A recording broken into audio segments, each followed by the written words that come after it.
Hello friends, good evening. Welcome to my channel Shweta classes. आप सभी का श्वेता क्लासेस में बहुत बहुत स्वागत है। आज मैं आपका बहुत इंपॉर्टेंट सब्जेक्ट स्टार्ट करने वाली हूँ, जो कि है आपका सोशल साइंस।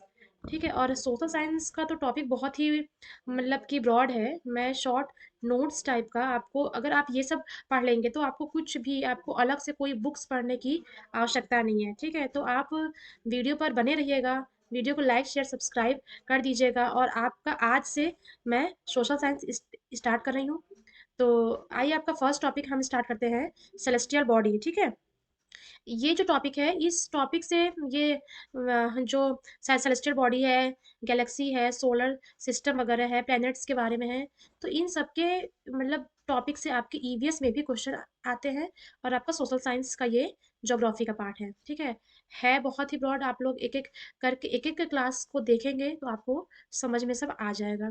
तो आइए हम लोग स्टार्ट करते हैं सेलेस्टियल बॉडी। ठीक है, इसे कहते हैं हिंदी में खगोलीय पिंड। अब देखिए खगोलीय पिंड क्या होता है। ठीक है, देखिए ये है, देखिए सूर्य और चंद्रमा। ठीक है, जो आकाश में सूर्य और चंद्रमा है, और जो भी वस्तुएं आसमान में चमकती हैं, उसे खगोलीय पिंड कहा जाता है। खगोलीय पिंड को एक टाइप से तारे भी कहते हैं। ठीक है, यहाँ पे देखिए लिखा हुआ है, मैं आपको दिखाती हूँ। देखिए तारे स्टार्स कहते हैं, और सूर्य भी एक प्रकार का तारा है। ठीक है, तो इसे कहते हैं खगोलीय पिंड।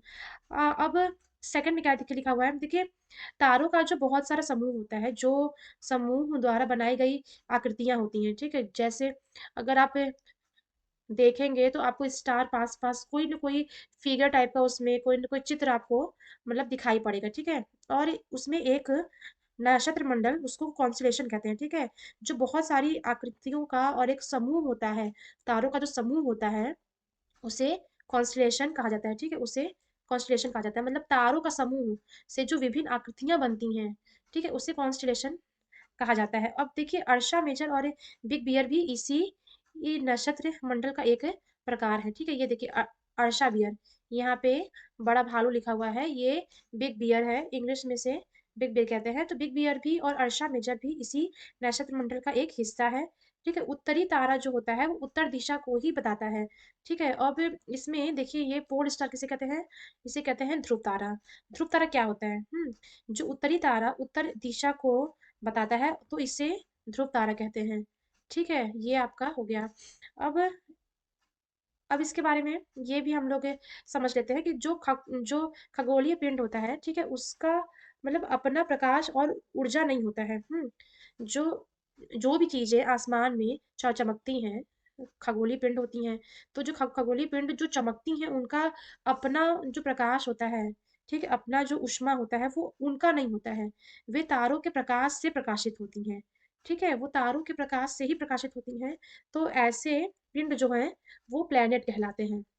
ऐसे ऐसे ग्रह जो हैं वो प्लैनेट कहलाते हैं। ठीक है, अब अब क्या है, देखिए देखिए उपग्रह। ठीक है, उपग्रह भी एक खगोलीय पिंड है। ठीक है, जो ग्रह के सहायक ग्रह होते हैं उन्हें उपग्रह कहते हैं।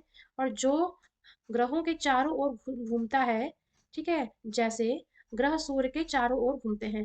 प्लैनेट जो हैं, सारे प्लैनेट जो हैं, यहाँ पे देखिए ये सन है, और ये सारे प्लैनेट्स घूम रहे हैं।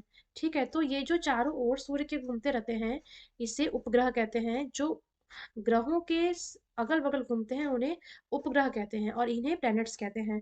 ठीक है, तो जो अब देखिए मतलब प्राचीन लोग स्टार्ट करते हैं गैलेक्सी। ठीक है, गैलेक्सी क्या होता है, देखिए इसे कहते हैं आकाश मंडल। ठीक है, आकाश का, ये देखिए आकाश के बादलों का एक समूह, इसे कहते हैं गैलेक्सी। आकाश गंगा, आकाश मंडल, से बहुत सारे नामों से जानते हैं। अब देखिए गैलेक्सी क्या होता है। ठीक है, अब इसमें क्या है कि जो स्टार होते हैं, हाँ, वो खुले आकाश में एक ओर से दूसरी ओर तक फैली एक सफेद चौड़ी पट्टी। देखिए जो आकाश में तारों का जो एक ओर से दूसरी ओर तक फैला हुआ सफेद पट्टी, ठीक है, और जो कि एक चमकदार रास्तों की तरह दिखाई देता है। ठीक है, अब ये जैसे वो ये दिख रहा है एक चमकता हुआ रास्ता, वह ये जो दिखाई पड़ रहा है, और यह लाखों तारों का समूह है, इसे कहते हैं गैलेक्सी। यह पट्टी को आकाश गंगा कहते हैं। हमारे सौर सौर मंडल में इस आकाश गंगा का एक भाग है। हमारा जो सोलर सिस्टम है, उसी का एक ये भी भाग है गैलेक्सी। हम्म अब ये जो आकाश मंडल है, ठीक है, ये जो आकाश मंडल है, ये देखिए गैस डस्ट ग्रह, सितारा, comets, nebula, asteroid, black hole, dark matter होता है। आकाशगंगा में 98% तारा होता है। दे हाँ, अभी जो आपको मैंने समझाया कि ये लाखों तारों का समूह है, तो इस आकाशगंगा में 98% का में तारा होता है और 2% आपका धूल होता है और गैस होता है। अब आप ये सोच सकते हैं कि कितने कम परसेंट में धूल और गैस होता है। बाकी आपका जो भी ये दिख रहा है ये स्टार ये सब आकाशगंगा में गुरुत्वाकर्षण बल के जरिए एक दूसरे से जुड़े रहते हैं, ठीक है। ग्रेविटेशनल फोर्स के हेल्प से, हाँ, देखिए, ग्रेविटेशनल फोर्स के हेल्प से ये सभी तारा जो है वो एक दूसरे से जुड़े होते हैं। पृथ्वी के और पृथ्वी के घर की समूह को गांव कहते हैं। ये देखिए एक एग्जांपल दिया गया है कि जैसे पृथ्वी पर पूरे जो घर होते हैं उनका जो समूह होता है वो एक गांव या शहर कहलाता है, ठीक उसी तरह ब्रह्मांड में जो तारों का जो समूह होता है उसे आकाश गंगा कहते हैं, ठीक। अब भाई हम लोग नेक्स्ट टॉपिक पे चलते हैं, हमारा solar system. This is most important topic. अब देखिए सोलर सिस्टम के बारे में हमें क्या जानना है कि सोलर सिस्टम क्या होता है। इसको कहते हैं सौर मंडल या सूरज मंडल। अब ये क्या है, देखिए सूर्य जो है वो सौर मंडल के केंद्र में स्थित होता है।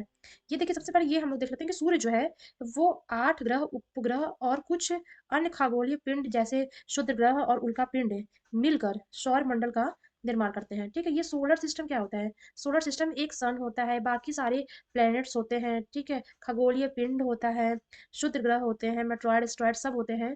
इन्हीं को मिला के हमारा सोलर सिस्टम बनता है, ठीक। अब आइए हम लोग स्टार्ट करते हैं द सन। अब देखिए सन क्या होता है। देखिए सूर्य जो होता है ना वो सौर मंडल के केंद्र में स्थित होता है, ठीक है। आपने देखिए इस फिगर में आप देखे हैं कि ये सन है, बाकी सारे प्लैनेट इसके अगल बगल घूमते हैं, ठीक है। तो जो सूर्य होता है वो सोलर सिस्टम के केंद्र में स्थित होता है। यह बहुत बड़ा और एवं अत्यधिक गर्म गैसों से बना होता है। ये बहुत ही बड़ा, ठीक है, और इसमें जो गैस उपस्थित होती है वो इतनी गर्म होती हैं कि मतलब उसका एक अंदाजा लगा पाना भी मुश्किल है। तो इसमें ये है। अब इसमें क्या है, सूर्य देखिए जो सौर मंडल के लिए प्रकाश और ऊष्मा का एकमात्र स्रोत है, ठीक है। जो लाइट्स और हीट जो सौर मंडल में मिलता है, जो तारों को जो लाइट और हीट जो जो भी मिल रहा है जिससे वो चमकते हैं, वो आपका सूर्य का ही मतलब कि वो है एकमात्र स्रोत है। सूर्य के ही प्रकाश से वो सभी चमकते हैं। ये लगभग पृथ्वी से 15 करोड़ किलोमीटर दूर है। यहाँ पे देखिए लिखा हुआ है लगभग 15 करोड़ किलोमीटर ये दूर है। कौन, सूर्य कहाँ से, पृथ्वी से, ठीक है। अब आइए देखिए क्या है, सूर्य का निकटतम तारा प्रोक्सिमा सेंचुरी है।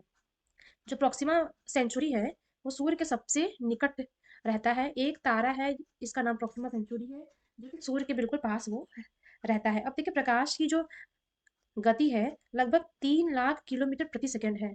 प्रकाश का जो गति है वो लगभग 3 लाख किलोमीटर प्रति सेकंड है। इस गति को हवा में तीसरे तक लगभग 8 मिनट 19 सेकंड लगते हैं। इसका मतलब ये है कि इस गति को पृथ्वी तक पहुंचने में लगभग 8 मिनट और 19 सेकंड का समय लगता है।